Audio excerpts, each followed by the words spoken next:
네, 안녕하십니까. 세상의 모든 놀거리, 즐길거리, 먹을거리, 다양한 모든 세상의 재미를 즐겁고 또 지적으로 특허적으로 리뷰하는 페플TV 유성원 변리사입니다. 유인걸입니다. 반갑습니다. 네.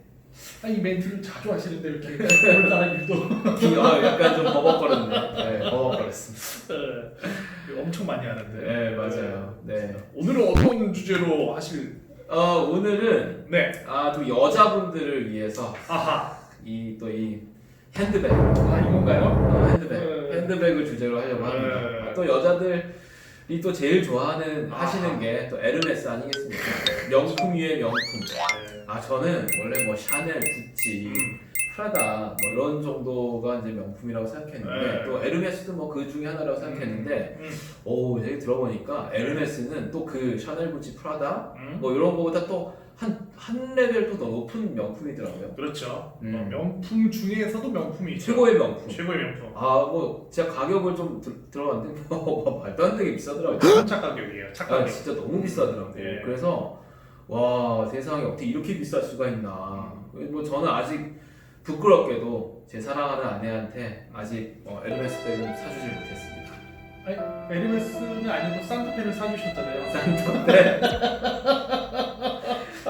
네. 에르메스를 못 사주셨다고 부끄러워까지 할 필요는 없죠. 아니 근데 원하는 차가 아니었어. 원하는 차였죠. 그래서 산타페는 원하는 차였죠. 네. 사실은 저는 좀 더 좋은 차를 사주고 싶어서 그렇죠. 사실 우리 유 대표 통해가지고 유인걸 대표 통해가지고 이미 다 세팅까지 다 해놨는데 그렇죠. 저희 그 사모님이 네. 저희 와이프께서 이렇게 그건 너무 과하다. 네, 그래서 결제를 안 해주셨죠. 맞아요. 그래서 이제 아니요. 저희 와이프가 원했던 SUV 산타페로 이제 샀죠. 굉장히 겸손하십니다. 그래서 요즘 또 사회복지 관련된 또 학업도 공부하고 계시고. 사회복지 아니고 심리상담. 심리상담. 네, 착하게 되시나. 네. 참고로 저희 와이프도 변리사인데 네. 지금은 또 이제 상담 쪽 공부를 하고 있습니다. 네. TMI였는데. 에르메스에 버금가는 마음만큼은 네. 그런 차를 또 선물해 주셨으니까. 네. 그럼 거기서 그렇게 하죠. 네. 어쨌든 네. 에르메스. 에르메스 대단한 명품인데 최근에 이 에르메스와 국내 한 업체 간에 오랜 5년에 걸친 지식재산 분쟁이 이제 드디어 이제 판결이 났어요.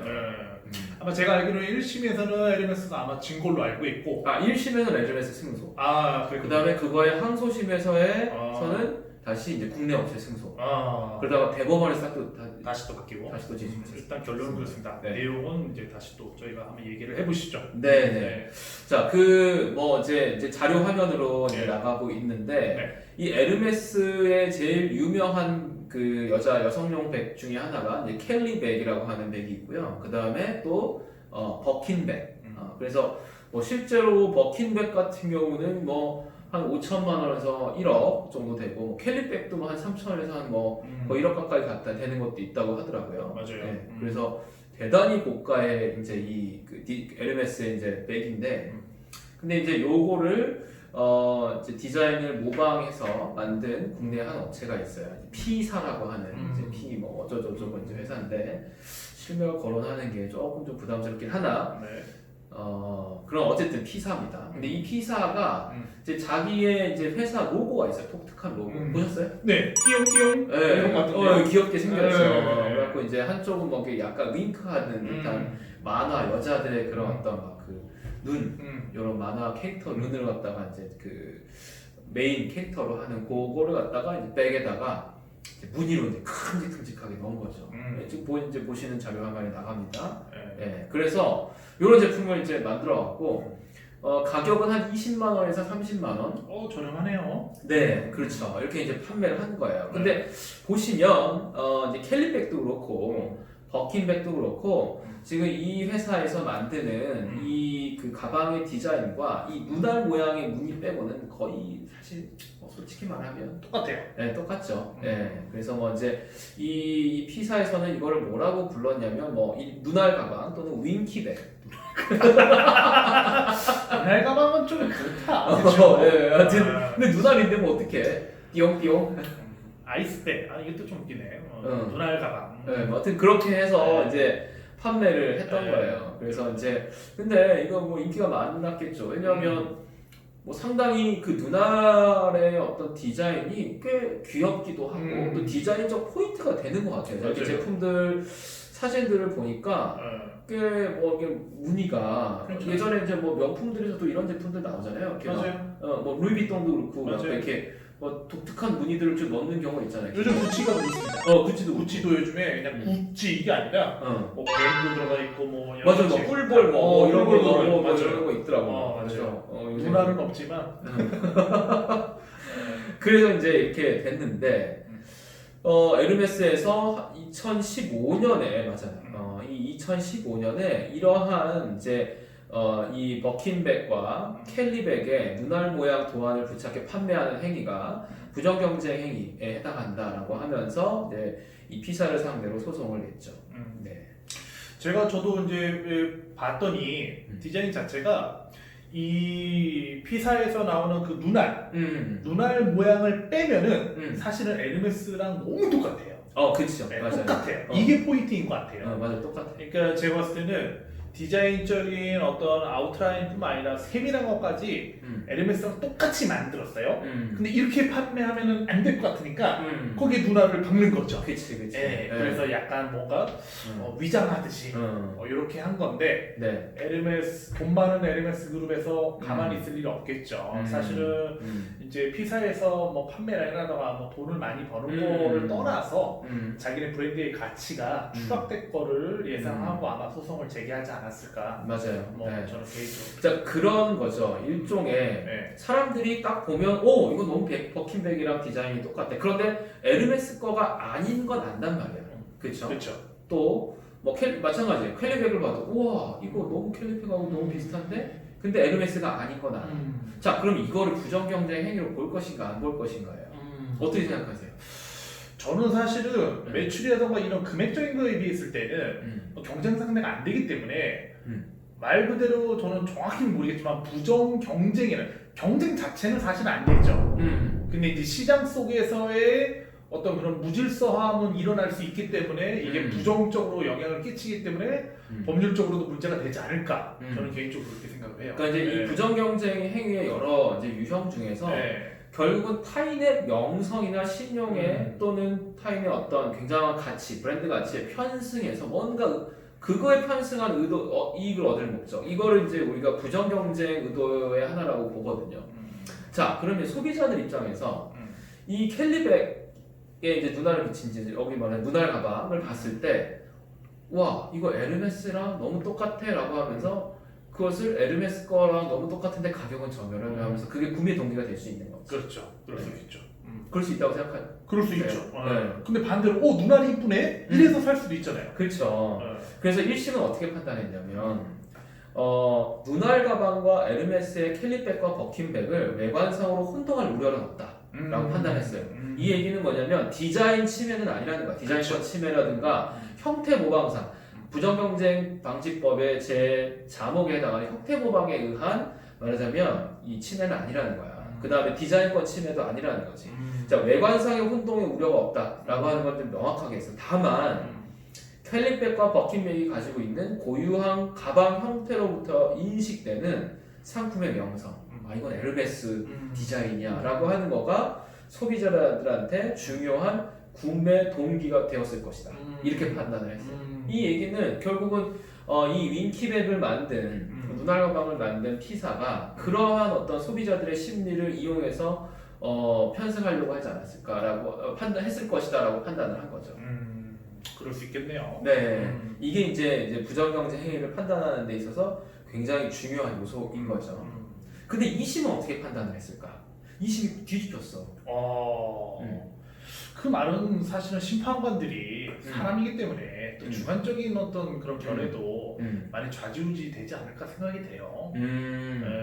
좀 디자인은 좀 약간 그런 애매모호한 게 많지 않나요? 어떠세요? 그러니까 사실은 디자인 여기 이제 그렇죠. 디자인은 사실 애매모호한 게 있죠. 주관적인 판단도 있고 그렇죠. 유사하냐 안 유사하냐가 이제 사실은 뭐 그건 사람에 따라 다른데 사실 이 소송에서 사실 디자인의 유사성은 큰 문제가 아니었어요. 아까 1심에도 분명히 그렇죠. 말한 것처럼 외관상으로 혼동할 우려가 없다라고 판단할 거예요. 왜냐면 눈알에 이게 너무 명확하니까 그렇죠. 이거는 한국에서 나온 뭔가 얘를 패러디한 제품이야라고 하는 것은 소비자들이 너무 명확하게 인식한다는 거야. 그렇죠. 그러니까 외관상의 혼돈 안 생겨라고 이제 전제를 하고 시작을 한 거야. 근데 이심은 어떻게 봤냐면 그거는 그대로 가져갔어. 근데 뭐냐면 야 이거는 에르메스의 제품을 무단으로 편승하기 위한 의도였다라고 보기보다는 뭔가 그런 어떤 디자인을 바탕으로서 자기네들의 어떤 독창적인 그렇죠. 무늬를 넣음으로써 재해석이다. 즉 타인의 인지도에 타 제품의 인지도에 편승하기 위한 의도는까지는 없었던 거 아니냐 이렇게 본 거야. 그렇죠. 원래 모방은 원래 카피를 하면서 모방을 하면서 창조물이 또 나오고 뭐 미술 쪽도 마찬가지고 맞아요. 원래 그렇잖아요. 디자인이라는 게. 네. 근데 이 마지막 심판관 분은 굉장히 해석력이 좀 크시네요. 네, 그렇죠. 자, 거기까지. 근데 자 이거를 한번 생각해 보세요. 이제 대법원은 또 다르게 뒤집었는데 이미 2심까지 결론이고 네. 대법원 봤는데 만약에 이 윙키백에 이 눈알 모양이 들어가 있는 이 백이 에르메스의 디자인이 외형, 그러니까 눈알을 뺀 나머지 부분이 사실 에르메스랑 똑같잖아요. 그렇죠. 근데 나머지 부분이 에르메스랑 똑같지 않고 그냥 시중에 돌고 도는 가방에 이 눈알 모양이 있어. 사람들이 살 거냐 이거 이 30만 원 주고. 그것도 참 그러네요. 그치. 애매하네. 왜냐면 이 가방을 구매하는 동기가 뭐냐 이거야. 눈알이냐 아니냐 그거죠. 눈알 모양이 예뻐서 사느냐. 야 이거 에르메스 디자인에 눈알까지 들어가서 더 예뻐졌네. 독창적이네 라고 해서 사는 거냐라고 하는 거예요. 애매하네요. 애매하죠. 그러니까 이제 이런 것들이 사실 소송에서 아주 다툼이 돼요. 그러니까 만약에 제가 이 소송의 대리인이라면 뭐 에르메스의 대리인이든 또는 이 P사의 대리인이든 제가 만약에 뭐 디펜스나 공격을 했다고 하면 이 버킨백이나 캘리백을 따라하지 않은 다른 제품 라인도 있을 거야. 그렇죠. 라인이 있겠죠. 그 제품 라인에 얘네 눈알 모양의 무늬가 들어갔을 거라고. 그 제품 라인의 매출액과 이 에르메스를 따라해서 그대로 모방한 다음에 거기에 눈알 모양의 무늬를 넣은 요 제품 라인의 매출액을 비교했을 거예요. 그렇죠. 그런데 만약에 압도적으로 얘네가 많이 나와. 그러면 사람들이 구매하는 요소가 에르메스의 디자인적인 그게 들어갔다는 게 구매 동기가 되지 않았을까라고 그렇죠. 하는 거죠. 그렇죠. 반대로 그 반대면 별 차이 없더라. 하면 그게 아니다 이렇게 할 수도 있고. 그렇죠. 그거는 이제 그 데이터를 가지고서 해봐야 되는 게임이었네요. 네, 맞아요. 거기까지는 모르시죠 아직은. 실제로 우리 대리인이 아니셨기 때문에. 그렇죠. 저는 이제 이 사건의 대리인은 아니었기 그렇죠. 때문에 뭐 에르메스는 당연히 김현장이 대리했었겠죠. 외국 회사니까. 그렇죠. 네, 그랬을 거고 뭐 피나는 어디가 대리했을지는 모르겠는데 만약에 제가 대리인이었다면 그런 것들을 이제 들고 팠을 것 같다는 생각이 들어요. 역시 전문가적인 소개도 좋습니다. 네, 어쨌든 자 그런데 대법원 마지막 3심에서는 이제 사건이 다시 뒤집어집니다. 그래서 대법원은 이 P사가 공정한 상거래 관행을 위반해서 에르메스의 경제적 이익을 침해했다라고 판단했어요. 그러면서 뭐라고 그랬냐면 에르메스 제품은 디자인의 차별적인 특징으로 일반 수요자들 사이에서 어떤 특정의 상품 출처로서 이미 식별력을 갖췄다라고 표현했어요. 그러니까 이게 뭐냐면 이게 되게 중요한 아주 굉장히 법적인 용어인데 재판부는 상표적 기능을 하고 있다라고까지 본 거야. 이게 좀 어려운 출처 표시 기능을 하고 있다라고 하는 건데 여기까지 와버리면 이제 부정경쟁 적용을 깔기 위한 전제를 해버린 거야. 사람들이 이 디자인만 보면 거기에 에르메스가 박혀있다 안 박혀있다 저건 에르메스 거야 명품을 조금 소비하는 사람들은 그냥 멀리서만 봐도 저거 캘리백이네 저거 버킨백이네 이렇게 안다는 거지. 그 얘기는 뭐야? 근데 저 디자인은 그래서 버킨백, 캘리백 따라오는 순간 에르메스 즉 어떤 에르메스라고 하는 상표를 보지도 않고도 그 디자인만 보고도 그 브랜드를 연상해낸다. 출처를 연상해낸다. 그러면 디자인은 사실은 신미감을 발휘하기 위해 사람들한테 아름다움을 느끼거나 뭔가 예쁘다 뭐 이런 감성적인 것을 느끼게 하는 요소인데 그게 아니라 어느 순간 디자인 자체가 뭐예요? 출처 표시 기능을 한다는 거예요. 여기까지 이르렀다라고 본 거죠. 역시 보수적인 판단이에요. 저는 항상 보면은 대부분은 역시 보수적인 판단을 내리는 경우가 좀 많지 않나. 그래요? 보수적이라고 보시는구나. 근데 저는 굉장히 잘 판단했다고 봐요. 약간 근본, 네. 기본, 근본의 근간에 대해서 대법원은 그걸 굉장히 중요시하게 생각해서 판단을 내렸던 것 같아요. 그렇죠. 그렇죠. 네. 에르메스의 어떤 그 상징성, 그런 것 같아요. 그렇죠. 이런 것들에 대한 사례가 조금 있어요. 그래서 유 대표님 체크무늬 하면 뭐가 떠오르세요? 버버리. 그렇죠. 어. 자, 이게 되게 중요한 거야. 체크무늬는 디자인이지. 그렇죠. 근데 체크무늬 하면 바로 뭐가 떠올라? 버버리. 버버리가 떠오르지. 노래방. 아 그렇구나. 노래방이 떠오르고 거기까지. 우리 저번에 다녔던. 그러니까. 노래방. 거기까지 생각 못했는데. 그게 와. 야, 이거 괜찮다 이거. 어쨌든 자 이게 디자인이 심리적 요소가 출처 표시 기능을 해버리는 거야. 딱 그냥 그게 떠오르는 거지. 굉장히 중요한 부분 중에 하나예요. 맞습니다. 그래서 대법원은 에르메스의 이 디자인은 디자인적인 어떤 외형이 비슷하냐, 이 모양이 예쁘냐 안 예쁘냐 1심과 2심은 거기까지에서만 계속 판단을 하고 그렇게 했지만 대법원은 이게 출처 표시 기능을 하고 있는지 상표적 기능을 하고 있는지까지 판단을 한 거예요. 굉장히 역시 대법원다운 판단이라고 저는 이제 보여져요. 그래서 이 피사가 에르메스와 동일한 종류의 상품을 국내에서 계속 생산 판매하게 되면 에르메스 제품에 대한 일부 수요를 대체하거나 제품의 희소성 및 가치 저하로 잠재적 수요자들이 에르메스 제품에 대한 구매를 포기할 가능성이 높아진다. 이렇게 본 거예요.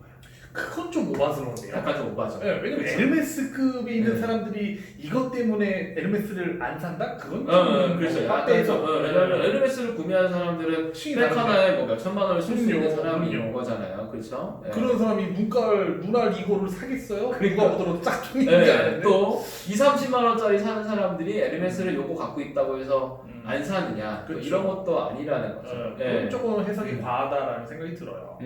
그래서 어쨌든 에르메스 측의 경제적 이익을 침해하고 공정한 경쟁 질서에 부합하는 행위로 볼 수 없다라고 판단한 거죠. 이건 이제 부정경쟁방지법 지난번에 이제 타인의 상표의 희소성이나 명성을 훼손하는 행위.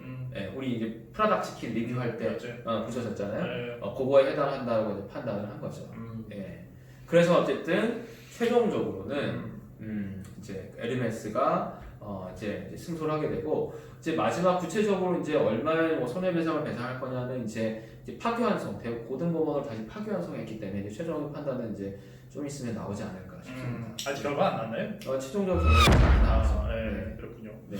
약간 조금 저는 생각이 창조는 원래 그 100% 어떤 창조도 있겠지만 사실은 모방, 카피 뭐 이런 거를 토대로 해서 창조물이 계속 나오는데 물론 이제 에르메스라는 회사 입장에서 봤을 때는 자기네 어떤 브랜드 이미지 실추 뭐 이런 정도까지는 이해하겠어요.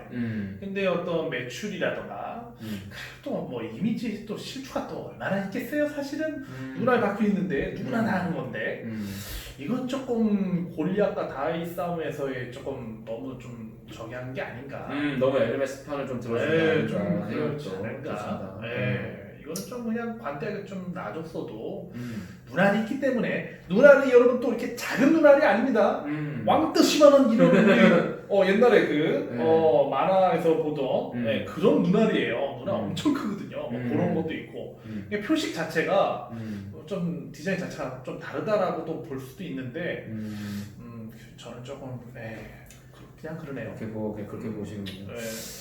저는 또 이제 변리자 입장에서는 저는 에르메스의 이러한 소송이나 자사의 고유한 디자인의 어떤 희소성이나 이런 걸 같이 지키기 위한 굉장히 좀 당연히 큰 회사가 할 수 있는 적절한 행위는 아닌가라는 생각이 듭니다. 그리고 또 이거를 계속 놔두잖아요. 그러면 우후죽순으로 생겨날 거 아니야. 그렇겠네요. 근데 또 우후죽순 생겨나야지 우리 유성원 변리사님은 또 클라이언트들이 더 생기고 좋은 거 아니신가요? 그러긴 그래요. 이런 거 그냥 이렇게 하면 뭐 다 김현장이 하지 뭐 우리가 찾아오겠어? 그런가요? 근데 우리가 또 이렇게 방송을 통해서 또 굉장히 또 능력이 있습니다. 능력 뭐 최고이시잖아요.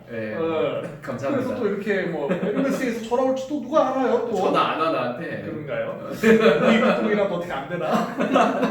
다 김현장. 다 김현장이 하고 있어요. 이렇게 해서는. 그렇군요.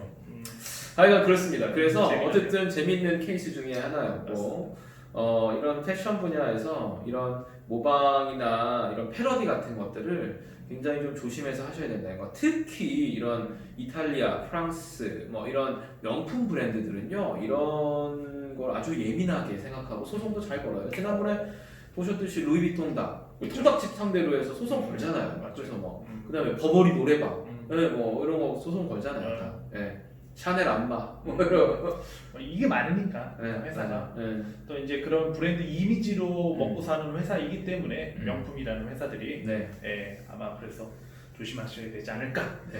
오늘은 그렇습니다. 여기까지. 예, 여기까지. 그래서 오늘 좀 재밌는 또 이제 핸드백 사례를 가지고 좀 살펴봤습니다. 여성분들한테 좀 많이 흥미거리가 되셨으면 재밌었습니다. 좋겠네요. 네. 여러분 어쨌든 오늘 이렇게 시청해 주셔서 감사드리고 네. 앞으로도 계속해서 좋아요 구독 부탁드립니다. 감사합니다. 감사합니다. 네.